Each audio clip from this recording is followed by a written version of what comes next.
Welcome to the Spearo Diaries podcast with Laura and Elise.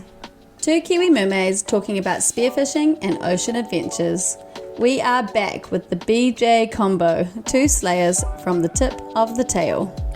Part 2 of the Far North Bromance continues. Our second juicy instalment of Jacob and Blake's Spearo Soulmates Intrepid Ocean Adventures. Northern explorers and a beautiful bromance. Okay, so welcome back to part 2 of BJ. Naughty North. BJ. Naughty North BJ. B and J in the house. We had far too many good stories, and we are sitting here in bad weather, in bad conditions for diving. So we figured we might as well just keep hearing about your awesome stories. So we're going to lead into, what is your most memorable fish? Most memorable fish. This would probably be my snapper for one reason only. But this day started off pretty simple. I only had the morning to go out spearfishing because I had something on in the arvo. So me and my cousin shot out from Kerikeri up the coast a little bit to a spot we hadn't dove before. And I found this sneaky little ledge that looked pretty good and a caver silver drummer right behind it. So went and shot one of their silver drummer, chucked it over the ledge, left it for probably 20-30 minutes. Came back and checked it, and there was 3 fish on it that probably would have been sitting at 20 plus pound. And of course, me being me, I was lining one up, had it lined up really well, but saw a bigger one. So I started drifting my gun over to that one, shot, and just completely shot between all of them. Missed every single one of them. Went up kicking. Standard. Went up kicking myself, and I was like, fuck it, I'll give it another go. Chucked a few more kinner over to kind of reactivate the burley or whatever, and then left it 15 minutes. At this point, my cousin was on the boat coming towards me, so I was like, I better check it. Swam over my ledge and just saw this big fish. I didn't realise how big it was at the time, but just swimming kind of mid-water towards the burley, and just put a shaft in it, which I'm very happy about. Got it on the boat, and I'm looking at my cousin like, I think that'll go over 20 pound. And he's like, it will, bro. So I got it back in and weighed it, and it ended up being 24.5 pound. The 0.5 matters here for one reason, and that's because old Jakey boy over here, biggest fish was 24 pound. Oh! And I've never been happier in my life. And when he goes, fuck you just shot a bigger snapper than me, and I taught you how to snap a snoop. Yeah. But then what do I say, Blake?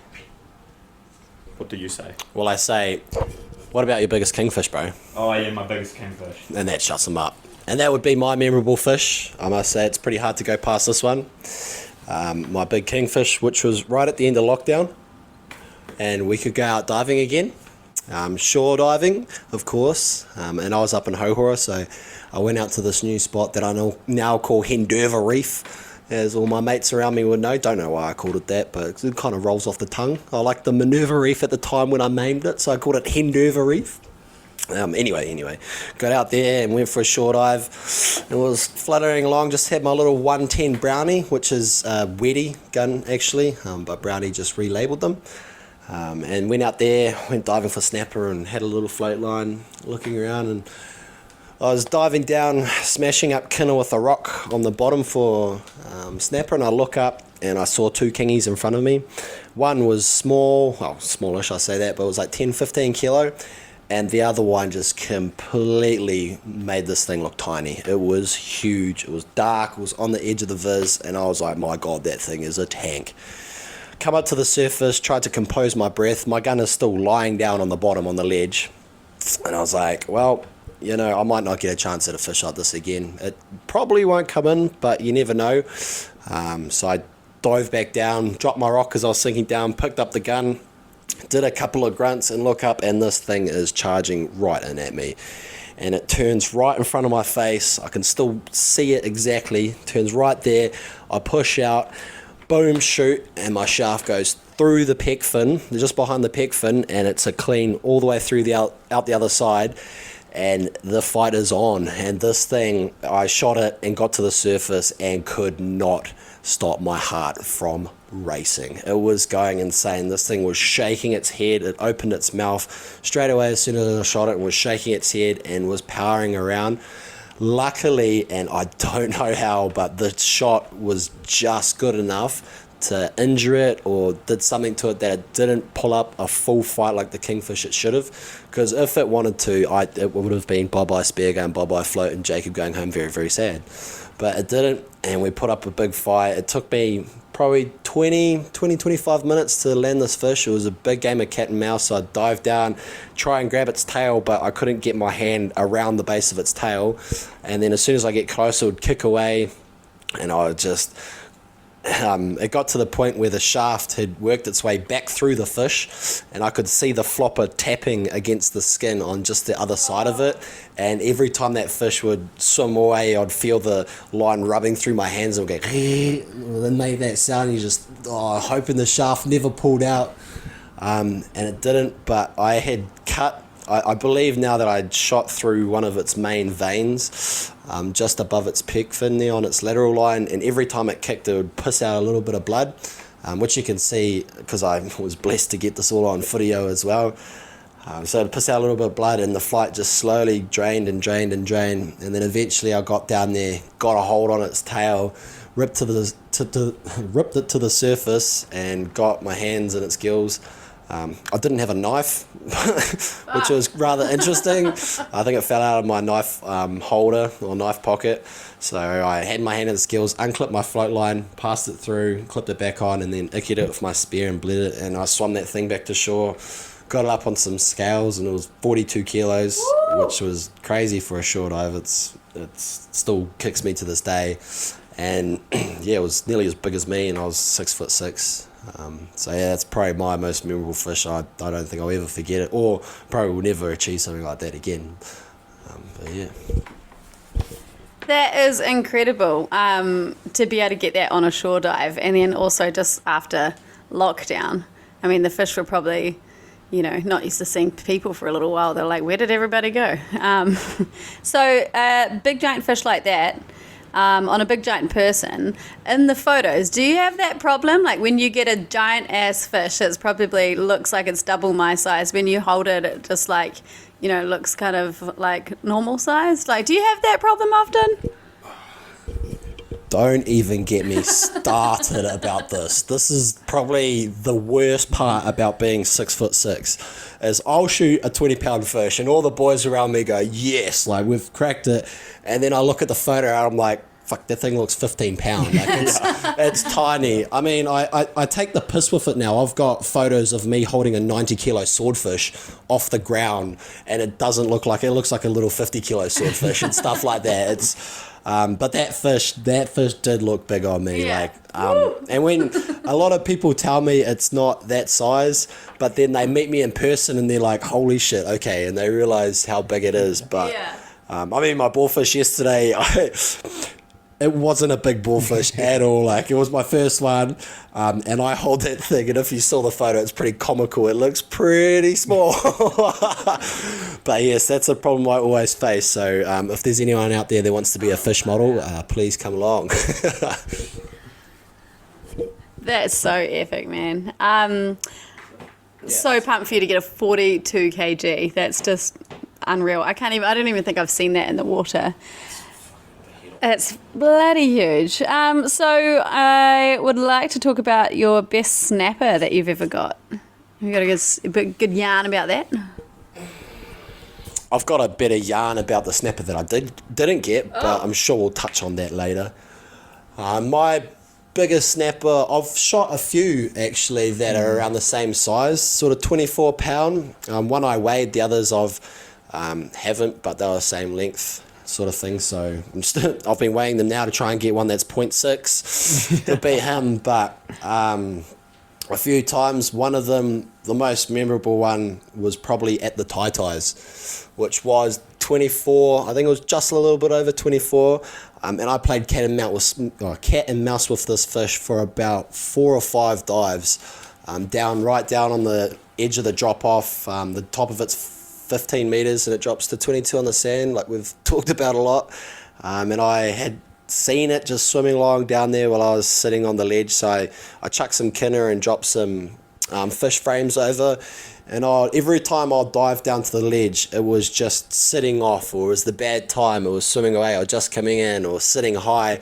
And I kept seeing it, and I was always get up to the ledge, and if you know, then you see it hanging out too far away, and you just instantly duck into the kelp, and you're hiding, hoping it didn't see you, and then you kind of sneak away, and you're always thinking, oh no, did it see my fins? Is it gone? Has it spooked? But then the one that I got him, I went down and snuck down over the ledge, and I saw him, and he swam in underneath the ledge, and I came over the top, and I had my 110 Rob Allen, and I went down, and I was lining up on where I thought he would come out. He was going to come out one of two ways. One way, he was going to get away and break my heart and probably never come back, and the other way, my shaft was going right to where his head was. So I was sitting there, and luckily for me, I see this big grey shape with big pec fins come cruising out from under this rock, right where my spear gun's pointing, and I just gave it to him. Come to the surface, and my brother's anchored on the boat next to me. I get to the surface, and I'm just yelling second gun, like, give me a go. I've shot this thing's huge, it's a horse. I get it up to get a second shot, but I've clean passed through the other side of its head, so it wasn't going anywhere. Got that up, got it on the boat, and I remember the very first thing I did was I called Blake, and I was like, I've done it, I've got you. And then I weighed it, and it was like just underneath his weight, and it kicked me so bad. But yeah, I've shot a few snapper up around that mark, up Henderson Bay and Rātua and Kari. There's been some amazing fish, but that's probably my memorable biggest one. And I love the retelling. Like, you can tell that you can literally like still see all of it playing out in your head. Like, that's the coolest part about hearing people's stories, I reckon. Like, even if you can see the GoPro footage, I'd rather hear someone tell me the recount of their fish like that. It's epic. And like you said, you've got a lot of pictures of you and some big snapper, and they don't look that big, some of them, but the really big ones are ridiculous. And I don't know, there's lots of comments on snapper, but you're obviously happy shooting the big ones, and poo-poo to anyone talking about that stuff, but I just sort of bring it up if you want to comment on it. Yeah, we can comment on it. I mean, I can. I don't know if Blake will probably just agree with me what I say. But, there is... I see the point in, like, not shooting the breeders and stuff, but if I'm being honest, I love hunting big snapper, and I always will. Myself, I enjoy eating them that big. I love a big flaky piece of fish, and I love eating snapper. It's probably one of my most favourite fish, and I've now eaten boarfish, and I must say I probably still would eat snapper over boarfish, which people might call me a criminal for that, but I know I'm a slut for a good piece of snapper. So, but yeah, I love shooting them. I don't try and shoot too many of them. And I don't waste them up home where I shoot a lot of them. All the frame gets given away to families. I eat the roes and, everything like that. I've got a few jaws that I'm mounting. I try and utilise it as much as I can. That is a way to deal with the guilt if you're feeling a bit, you've taken a big fish, you respect it, eat it, care for it with ice. But yeah, I'm not going to stop hunting big fish. I love it. I love every part about it, but I enjoy eating them, so that's fine by me. Yeah, I'm right there with Jacob on this one. I love hunting big snapper. It's just something about it. And once again, I think it's really no problem. Maybe they are the breeders, maybe not, but I think it's no problem as long as you're eating your fish and using it as it should be and looking after it, then I say go for gold. Within reason, of course. Yeah, and everyone's got different opinions on us, and obviously we want to be careful when we're on the podcast that we're not promoting things we shouldn't be doing in the spearfishing community, but I can definitely vouch for the fact that when I went and dove with you, I saw you, the way you dealt with all the frames and everything, and giving it to certain people for their garden and all that kind of stuff. Plus, it's years of figuring out how to hunt them and where they are. It's not someone rocking up and going, I bought a spear gun and now I'm going to go murder a bunch of big snapper. It's not what a lot of people think it is, and it is actually something that takes a long time, and there's a lot more science to it that people don't understand. We really want to do a kind of snapper specific episode and get a few different people's scientific and expert and Spearo opinions on it and stuff like that. But I think, like you guys said, there's all those different aspects to it, and if you're happy to hunt big snapper and you enjoy it and that's part of the reason you do it, then, you know, people can have their opinions and... Don't let other people's opinion drive your own. Yeah, so I'll let you repeat that. I said don't let other people's opinion drive your own. If you want to spear big snapper because that's what you enjoy, then you hunt big snapper. You might pass up on other snapper that other people would shoot a lot of, hunting a big fish, you know, and everyone's got their reasons and why they do it. So just do what you love, man. This is spear fishing. Cool. So, best, I'm just checking what we've got. We've done most memorable fish for you guys, and we've done some snapper yarns from you guys. But yeah, we want to hear about Blake's biggest, glorious kingy. Big glorious kingy. The perfect weight on a kingy. Yeah, the perfect weight on a kingy. So this day started, we went up to Spirits Bay, which is right up north there. Just me, my cousin, and one of his mates who had come up from down south. We had checked the forecast and it looked pretty good for up there, which can be a bit tricky considering it's on like the north coast. But we got up there, no swell or very little swell, and the viz was pretty good. And there's this rock you can hop in off. It's like this little island, and we just jumped in there, swam across the bay, and then you've got this big kind of, I guess, bit of a peninsula that comes out, or headland, I should say. And the tip of that is called Hooper's Point, so we just swam along that, just up and down, got a little bit murky.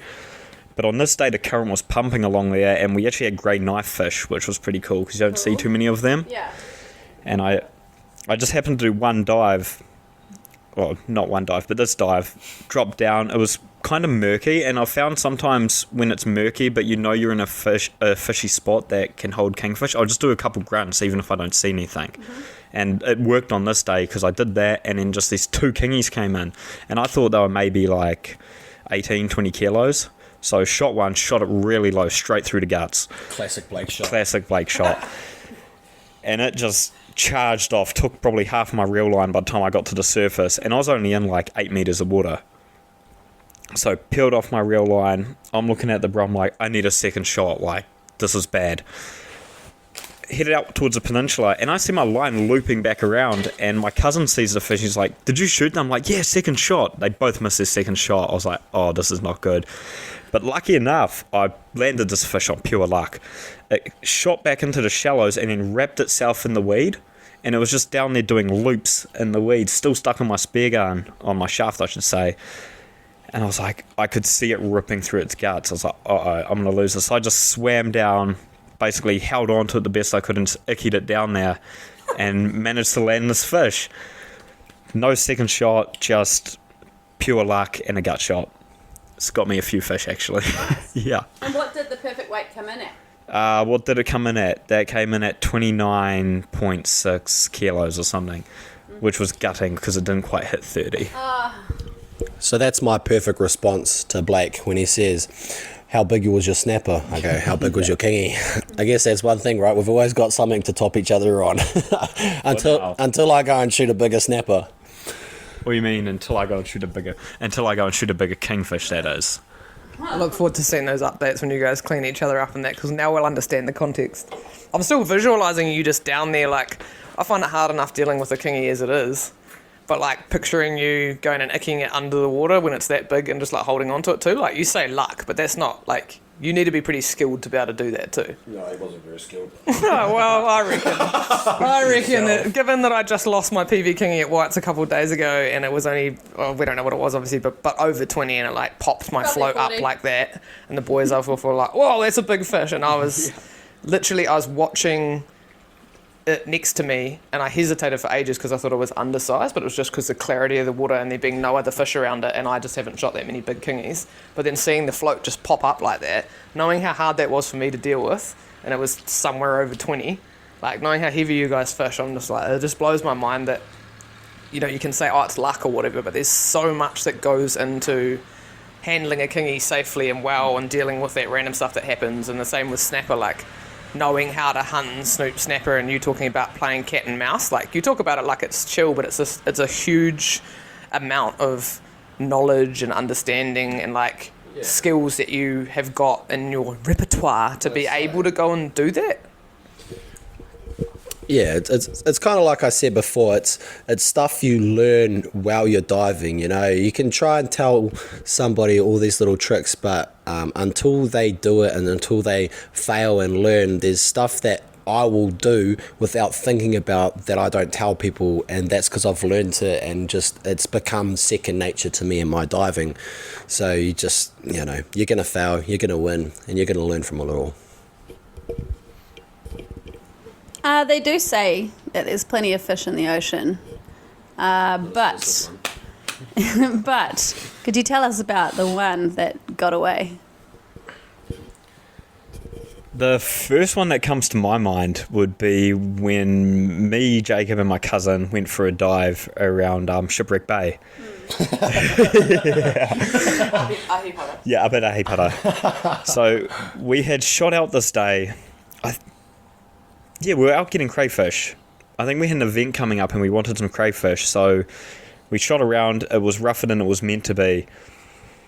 Got around there. We got our crayfish no trouble still, which was good. And then on our way back, we know of this, or had heard of this mussel bed. And then we're coming back and we can see the reef and we're like, oh, let's jump on it. Like, maybe this is a mussel bed. So we jumped on it. It's only in like 6 meters of water and it was covered in mussels. So we had our mussels sorted. And then we're just doing a little bit of like spearfishing and stuff, seeing what might come in. Well, probably, just diving, and we had our guns on us. And I'm just chilling on the bottom at one point. I see this big kingy come in. Like, I would have put it over 30. And I hesitate to take the shot because I've just got my reel gun. I'm like, this could get messy. But I took the shot. Kind of got a full, just straight mid-body broadside. I was like, that's a mint holding shot. And then before I even got to the surface, it's just, the line's gone slack, and I'm like, what's happened? Like, that was a good holding shot. Get up, and I've got about 2 inches of my shaft left on the end of my line. It must have just ran me straight to the reef, snapped my shaft at the notch, and snapped my shaft. Yeah. Once. Yeah. So I now have certain brands of shafts I stick to, and some I won't touch because they just snap too easy or stuff like that. But yeah, it was pretty funny. I got a lot of shit from the boys. And then, yeah, that's about it. I've got a few fish that I've lost over my time, unfortunately. And they tend to haunt you the most. You know, you hate losing a fish on spear because sometimes they just don't make it, as we all know, and that's really guilty for us as Spearos. One that I was probably the snapper to beat Blake was rather recently after Blake had shot his fish, so it was still very, very, very grained in my heart now because of it. I found this new spot over on a peninsula. I've done quite a bit of diving, really shallow country, real shallow ground, maybe 5 meters, 6 meters in there, and there's a couple good ledges there. So I went there. I've had a great success there in the past.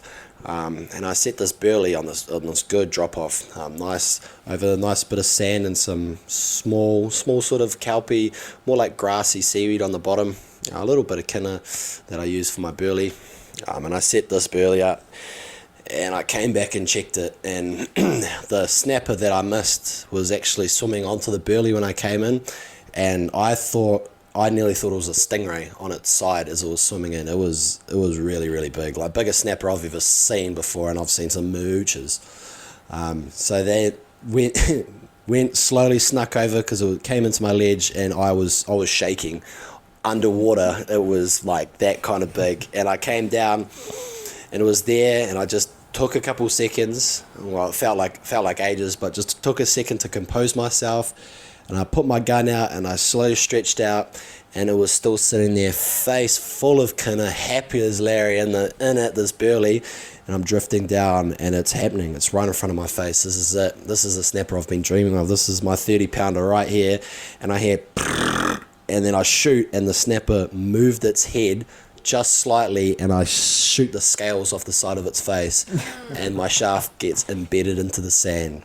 And a snapper had spooked off to my left, which alerted the big fish, and he did one big movement right as I shot, and I just missed him. And I came to the surface, and I screamed for like 3 breaths, and then I sat on the rock shaking for 15 minutes, composing myself. It was insane. Like, I had just been dreaming of this fish. It was right there, and one pesky little panny did that spooking sound that we all know awfully too well, that real quick chattering of the tail. That was my big fish. I had another one at another spot, similar stuff. Epic diving, probably another great dive. Snapper everywhere, like absolutely everywhere. I had snapper swimming over the top of my head on burleys. I had a tunnel of snapper coming through. It was on a peninsula, and there was a gap that cut between the one side of the peninsula and the other, between that and an outside rock. And I had a school of snapper, all over 8 pound, come through a spawning school through the ledge and keep swimming. There would have been 40, if not more, snapper in nearly a cha-cha line coming through. That was insane. But I missed one that day where I came over the ledge and there was smaller fish ghosting off in the distance, and I've learnt my mate, now he says, man, there's always big fish when you have 10 pounders sitting out off your ledge. And I came over, and sure enough, there's a massive group of big snapper on the burley, and I just pick a big one, go out, go and shoot it, and I get it, and I'm like, yes, and then the swell goes the other way, and this other fish comes creeping out from underneath the ledge. Didn't even spook when I shot the gun, and it just dwarfed the snapper that was on my shaft. And I just sat there, pushed off the ledge in complete open water, and it just slowly tailed away, and I was like, oh my god. I went home and weighed that fish, and it was 18 pound, and it was just absolutely tiny compared to this other one. So, always check your ledge, but then pick your fish. But then there might be a bigger one there, but then you might not shoot it, so you got to shoot that other one. Oh. Yeah. And then one day you might be able to get like maybe, half a pound more on Blake, hopefully. Just 1 gram. Just 1 gram would be good. What kind of gear are you rolling with? Like, talk to us about what gun do you use? And I mean, you might use different guns for different situations potentially, and then like wetsuits. What are you rolling? Wetsuits, fins, guns, head to toe. Give it to us. Booties. Yeah, so that is all going to be very down to the person, but I think the idea, which is what most Spearos will say, is simplicity. Just keep it simple. If it's comfortable and works, just work with it. Don't overcomplicate your gear. So I've found I love my Rob Allen guns because simplicity, and then I'll usually use wetsuit bottoms with a Bochet top, just because I don't find bottoms matter so much. They're generally just wetsuit bottoms, and then the Bochet top has just been the most comfortable. Plus mask honestly doesn't matter. You could try. Yeah, just find one that fits your face well. Like, you try on 10 different masks and only one will fit your face well, and you just hope that it's the cheapest out of all of them, really. Otherwise, yeah. That fins, I would say all composite fins are basically the same, really. You just want to, once again, find a decent brand that doesn't snap. I have found foot pockets to make a huge difference, though. Yes, foot pockets are massive. Yeah. Yeah, like, that's probably more important than your fin blade. Yeah. Is your foot pocket. It has to be comfortable, which I used the Mares razors, I think, and I found them really comfortable. I've been told that apparently they're a bit soft, so they don't support the blade as well, which can be prone to causing the blade to snap earlier. But I'm not sure about that. I snap so many fin blades that it's probably just me at this point. But yeah, that basically sums up gear for me.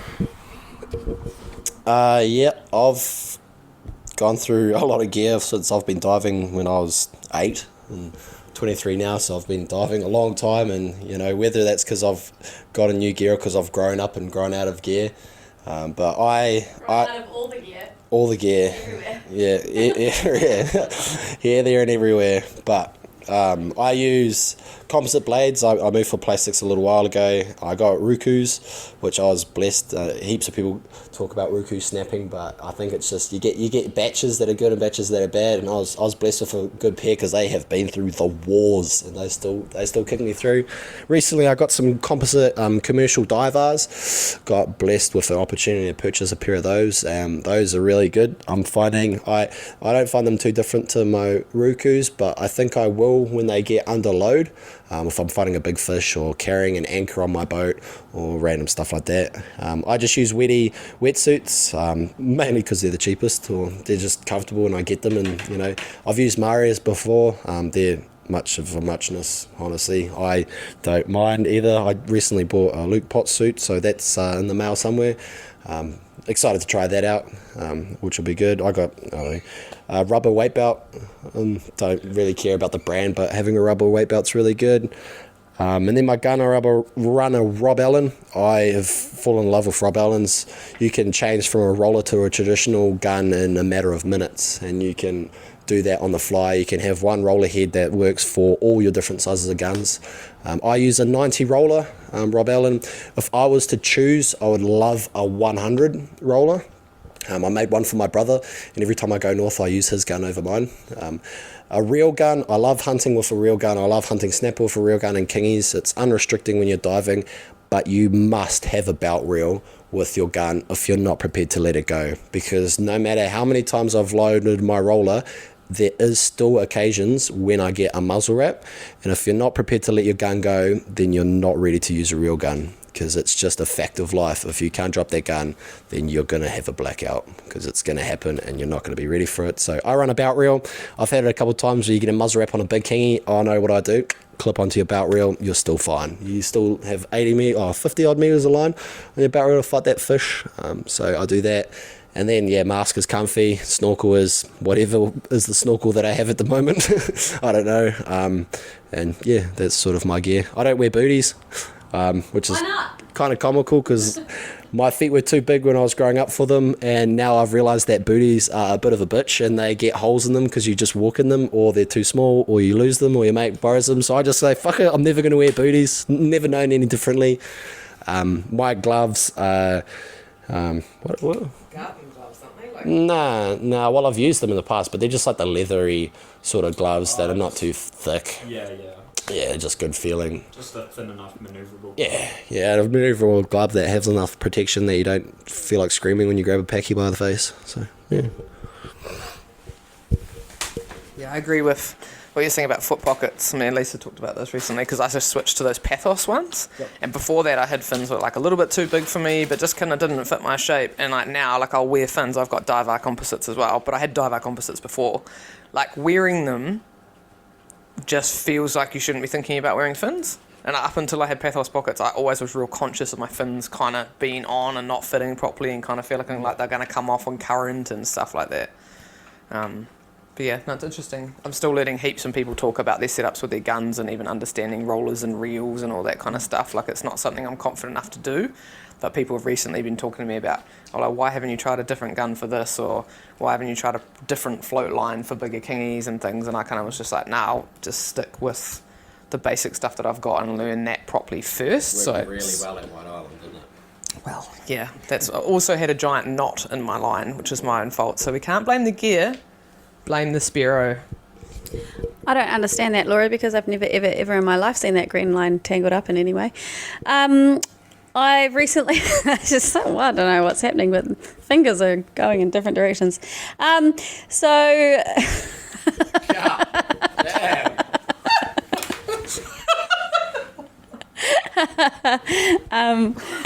just recently got the C4 pockets, and I had quite like heavy bulky ones prior to that, and honestly it's made such a change. Like, the fins are so light, so beautiful. And then I recently had to go back to my other fins while I was fixing something up on my current ones, and just going back to them diving yesterday, I felt like I was just clunking around and it was heavy. It felt like I was back at my plastics, even though they were carbon fiber. So I think I'm going to go and get C4 pockets on both sets of fins. Yes. It's a dream having two pairs of fins, eh? We're lucky. We're blessed. We're blessed. Speaking of dream things, though, so we've talked about, and thank you for the new section of our podcast, Jacob, that the one that got away should be mentioned, because it is a very cool question.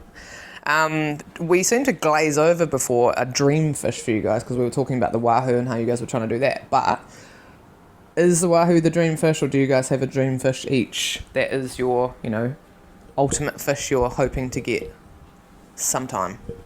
Oh, Blake, can you guess mine? I'll guess yours. Yeah, so I'm going to take a guess at Jakey Boy's dream fish here now. 5. Oh, no, don't make me do 5. Okay, what do you want I'm going to go for your reef fish. Okay. That would have to be a red emperor. Yeah. Yep. I've got one of those. Yep. Okay. We've seen that. Okay. But yeah.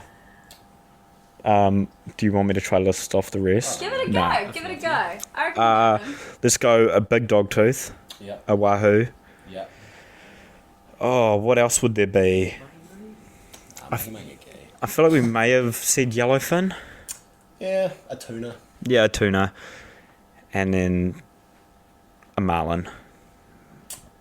Yeah, those will do. Those do. They're not definitely not. Well, Blake said Red Emperor about me. I guess these are probably our dream fish because for Blake, that would either be a purple cod or a Mary Wrasse. Yeah. Would be those two, but he also loves jobfish. We both love jobfish. That'd be a good one to get. He wants to shoot a wahoo. I want to shoot a wahoo. We want to shoot a big tuna. There's a list, but I guess that's probably our two. I want a big red emperor, and Blake wants a purple cod. Big purple cod. So I'm going to shoot the purple cod next time if I ever see one, and I'm going to tell Blake to his face.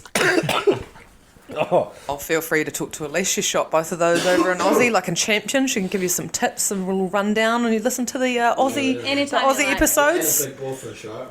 Yeah. And a big boarfish. You know, but well, no, they're epic stories, and how she got them was really cool rundown. So it's cool. I don't have a lot of standards or skills, so I'm just going with what I've got, man. I've got to tell you about the big fish I can catch sometimes.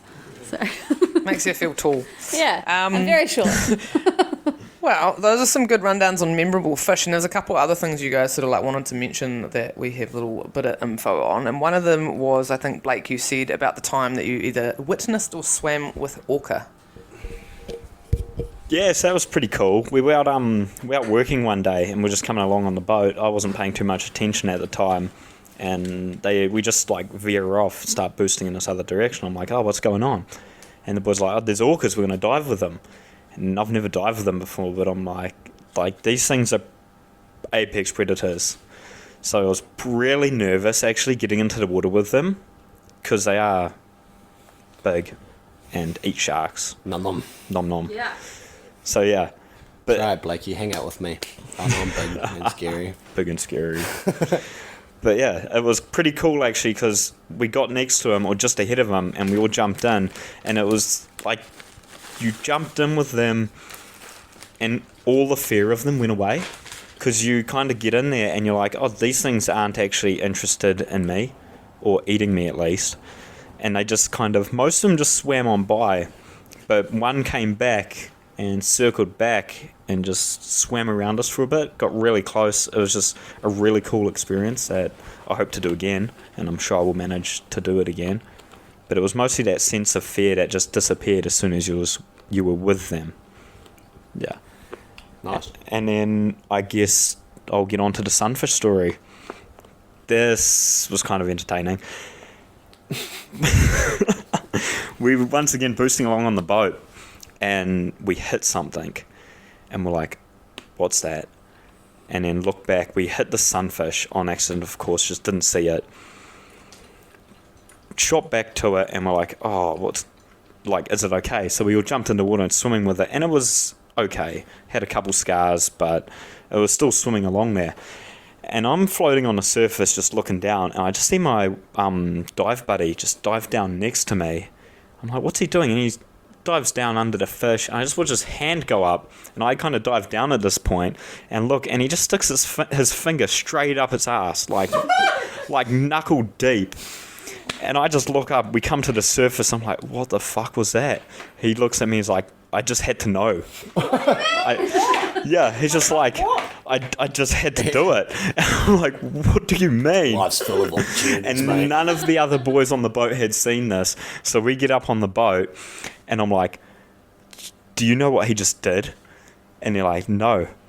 And so give them the story, and they all look at him the same and like, why? And he's like, it was like, who else has done this? Intrusive. Yeah, intrusive thought. He just did it. So every time we're at like a bit of a get together and we've all had a few drinks, that story comes up. Everyone's disgusted but laughing, so it's good. There you go.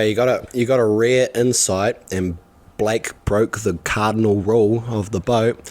What happens on the boat stays on the boat. You didn't name and shame though. No. You didn't name and shame. But I must say, I've had little insights onto the activities on that boat, and it is quite entertaining hearing about them. Well, we appreciate the sharing. Other people will love to hear that story. My mind just went straight to like, I've just never thought about a sunfish having a butthole. I don't know. I just hadn't thought about it. Yeah. No. Nice. Well. So, have you got any dive day rituals? Things that you do before a trip to get prepared, or? I don't really have too many rituals myself. Just get all your gear together and double check it and make sure it's all good. It's the worst thing in the world when you forget your mask or you forget your fins or this, that and the other.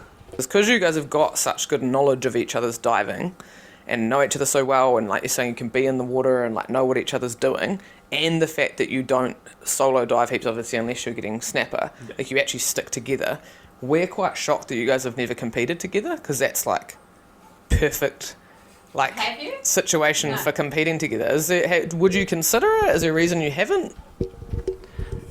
Yeah, we've definitely considered it. We talked about it a few times, but both of us never really were too bothered about the competition side of things.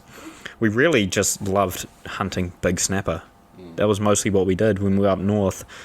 We wouldn't even really target kingfish because we just were targeting snapper and you just see the odd kingfish. So never really got into it. We were looking into doing nationals just been. Oh, that's right. But just the way it lined up, we're like, didn't really end up bothering with it, but I'm sure we'll end up doing a competition together someday. Yeah, it's hard to say. Like you asked us earlier what spearfishing is to us, and spearfishing has never been a competitive sport to me. It's always been a place for me to escape. I have got my freediving, which I take to competition level. Well, now I do the safetying for that, so that kind of gives me a little bit of that side of it. Swimming many kilometres in underwater sounds pretty ruthless as well. I mean, Blake's done a comp now by himself, and I talked to him about it, and he's like, man, it's a lot of swimming. But Blake's probably the only guy I'd think about doing a comp with, and I've told that to him. If I was going to do it, I'd do it with him. We're probably going to do it just to say we've done it eventually, but it's never been a drive for me. I prefer to just go out with my best mate and go diving on a spot we love and not have to worry about trying to shoot all these fish and do this and do that. We can do what we want to do. Totally fair. But if you ever do one, there is a snapper shootout comp, which is particularly snapper.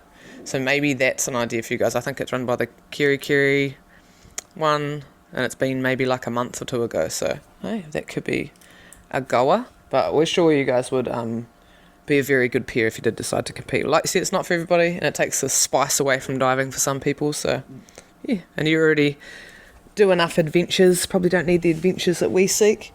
Yeah, I guess one of the other questions that we sometimes ask people is, do you have any like idols or people that you follow or look up to that you like recommend other people check out their content or their type of diving that has influenced your diving at all, overseas or in New Zealand, even mates? You can't just say each other. They can. You can. Damn it. No, I don't know if I...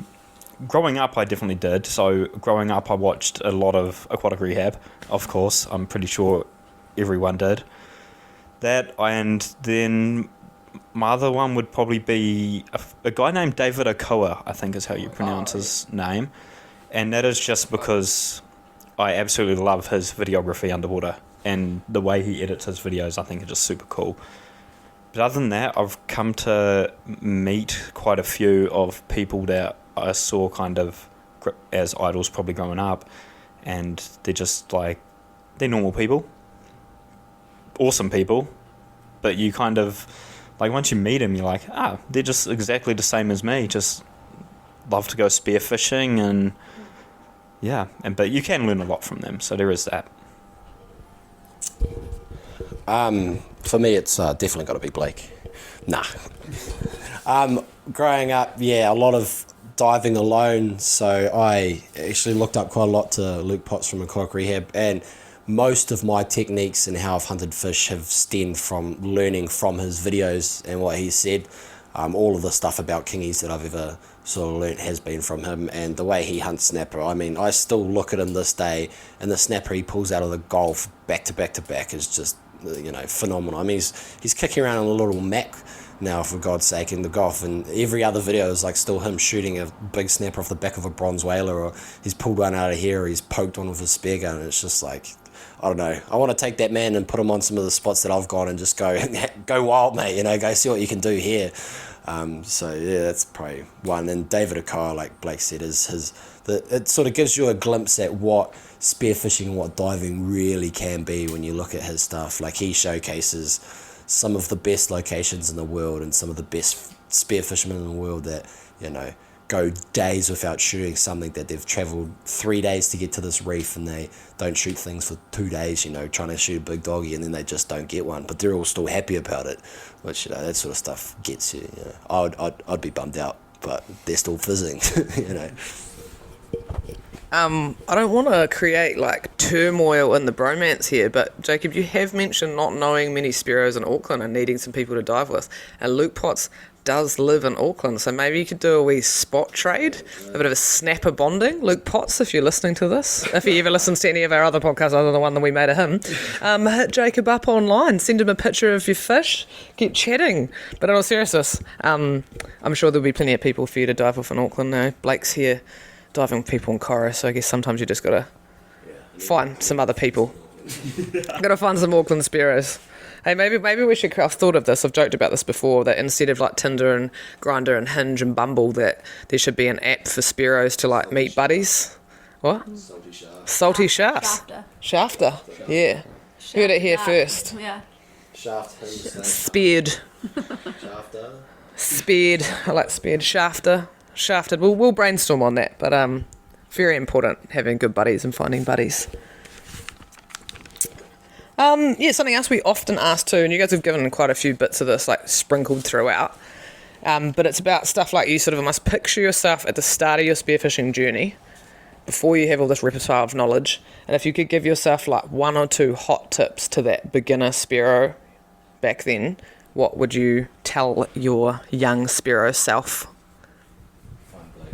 Can you say that into the microphone? I said find Blake earlier. Same, find Jacob earlier. There's nothing else more to say, really.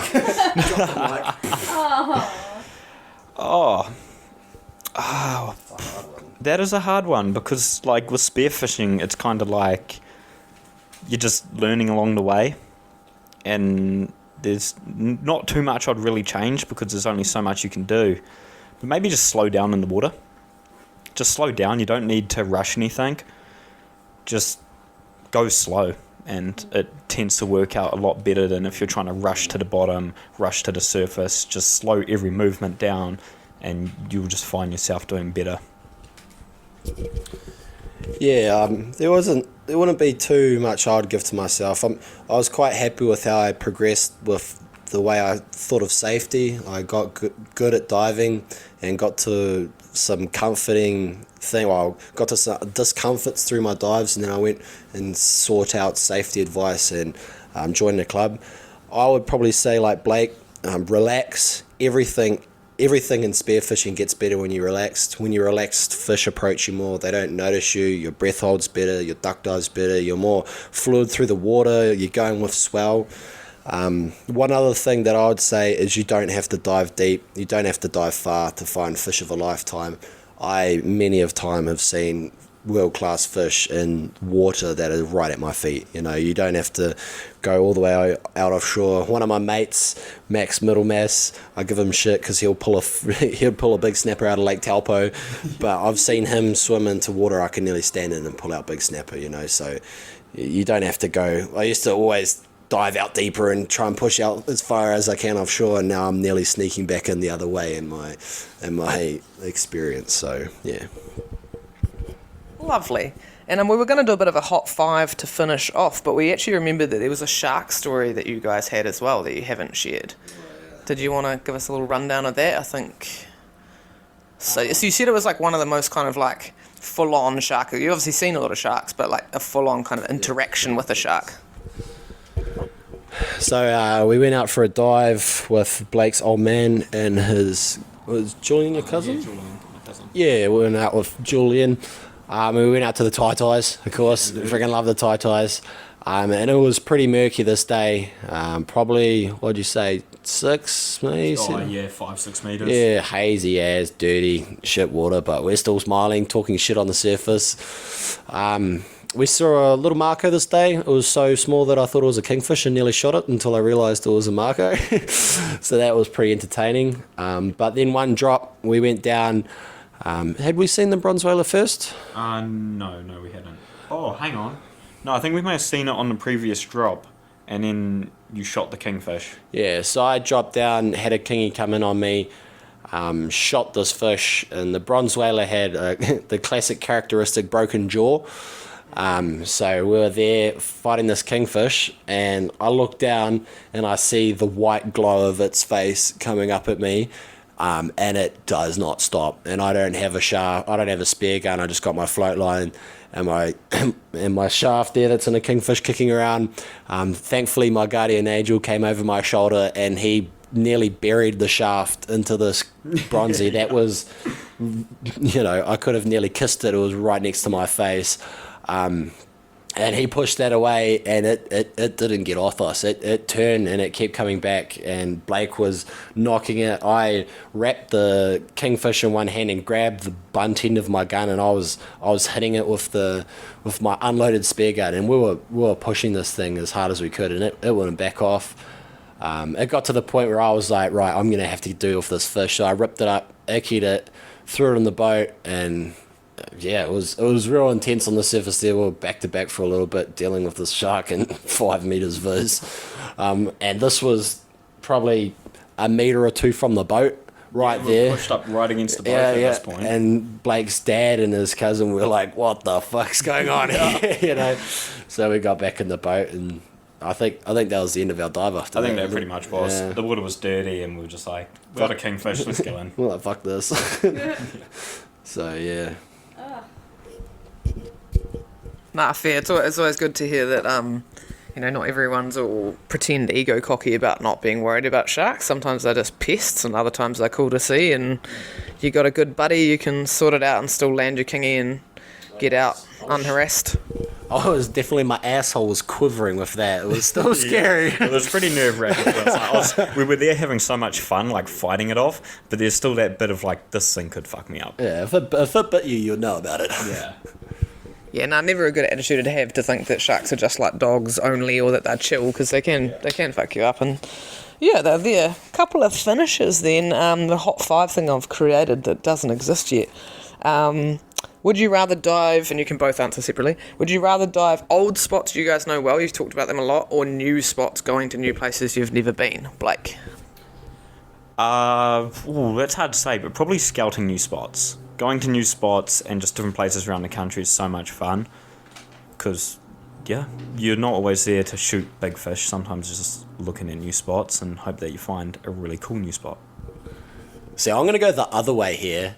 I'm going to say I love going back to my old honey holes. Like, I'm not living at home anymore, so it's when I get home and get to go out to my favourite spots, it's really special for me nowadays. And I'm surprised that Blake didn't say old spots as well, because I want to go back and dive the Tai Tais with you, bro. So I'm a little bit heartbroken there, honestly. Okay. Another hot, quick answer then. Would you rather dive in winter or in summer / in warm weather? So winter diving or summer diving? Summer for sure. I hate winter diving.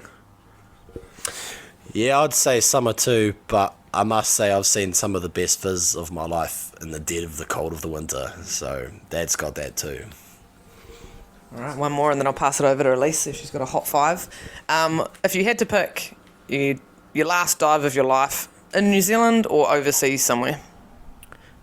Oh, that's a hard one, but probably New Zealand. Back up to the old spots up home. Yeah. Then I can shoot my 24.6 pound snapper. Then I'll shoot one half a pound bigger. Yeah.